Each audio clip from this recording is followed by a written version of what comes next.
ఇది చిట్ట చివరికి ఏమవుతుంది? తత్వమసి.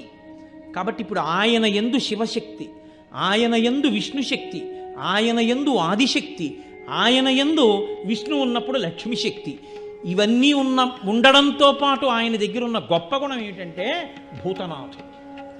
పరమశివుడు సమస్త భూతగణముల మీద అధికారం తను అయ్యప్ప ఇద్దరికీ ఇచ్చాడు. అందుకే మీరు ఎప్పుడైనా స్కాందం లోపలికి చూస్తే ఆశ్చర్యకరమైన విషయం మీకు ఒకటి కనపడుతుంది.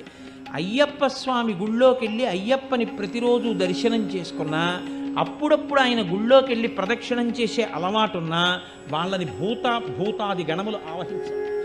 ఎందుకో తెలుసా అండి? ఆయన చెప్పు చేతల్లో ఉంటాయి. ఒరేయ్, నువ్వు వాడి జోలికి వెళ్ళకు అంటాడు ఆయన. వెళ్ళవు, మీకు ఉపకారం కాదండి, ఇంకంతకన్నా ఉపకారం ఏంటి? వాళ్ళు వచ్చి మీ మీద పడిపోయారు అనుకోండి, ఎన్నుంటే మాత్రం ఉపయోగం ఏముంది?